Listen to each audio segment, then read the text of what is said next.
डुमरी विधानसभा क्षेत्र में इस बार चुनावी मुकाबला रोचक होने वाला है। डुमरी सीट हमेशा से झामुमो का गढ़ माना जाता रहा है। अब तक के चुनावी नतीजे तो यही कहानी बयां करते हैं। स्वर्गीय जगन्नाथ महतो ने इस सीट पर जो काम किया उसका सीधा लाभ झामुमो को मिला है। जगन्नाथ महतो के निधन के बाद हुए उपचुनाव का नतीजा भी यही बताता है। झामुमो ने स्वर्गीय जगन्नाथ महतो की पत्नी बेबी देवी को अपना उम्मीदवार बनाकर मैदान में उतारा था। वहीं उपचुनाव में भाजपा आसू गठबंधन ने यशोदा देवी को उम्मीदवार बनाकर मैदान में उतारा, लेकिन नतीजा बेबी देवी के पक्ष में ही रहा। वर्ष 2019 के विधानसभा चुनाव में भाजपा और आसू ने अलग अलग चुनाव लड़ा था। इसका सीधा फायदा झामुमो को मिला।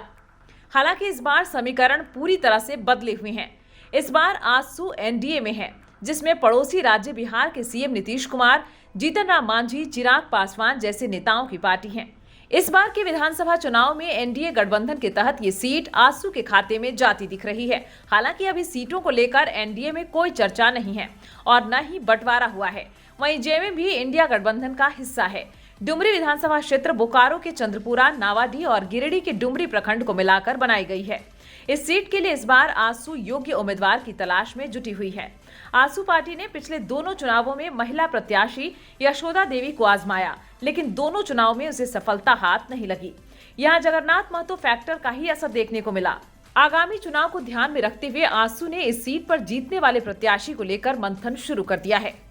वैसे तो पार्टी के अंदर कई नेता और कार्यकर्ता हैं, लेकिन पार्टी ऐसे उम्मीदवार की तलाश कर रही है जो उसकी चुनावी नैया पार लगा सके। इसी के मद्देनजर आसू सुप्रीमो कई बार इस क्षेत्र में कई सभाएं कर चुके हैं। इस दौरान कई दूसरी पार्टी के दिग्गज नेताओं ने आसू का दामन भी थामा है। इनमें चंद्रपुरा के तेलो के रहने वाले लखन प्रसाद महतो और नावाडीह के दुर्योधन महतो शामिल हैं। इस बार के लोकसभा चुनाव में गिरिडीह से झारखंडी भाषा संघर्ष समिति के जयराम महतो 3,47,322 वोट लाकर क्षेत्र में अपनी ताकत दिखा चुके हैं। उन्होंने तो डुमरी विधानसभा से चुनाव लड़ने की घोषणा भी कर रखी है। आज झारखंड में नए टाइगर बने जयराम महतो का डर सभी को सता रहा है। यह डर लोकसभा चुनाव में जयराम महतो ने जो प्रदर्शन करके दिखाया है, वही खतरे की असली वजह बनी हुई है। आज जयराम महतो उसी शैली और भाषा में अपनी राजनीति कर रहे हैं जैसा पहले इस क्षेत्र में टाइगर की पहचान रखने वाले जगन्नाथ महतो किया करते थे। वैसे समय बड़ा बलवान भी होता है और परिवर्तनशील भी।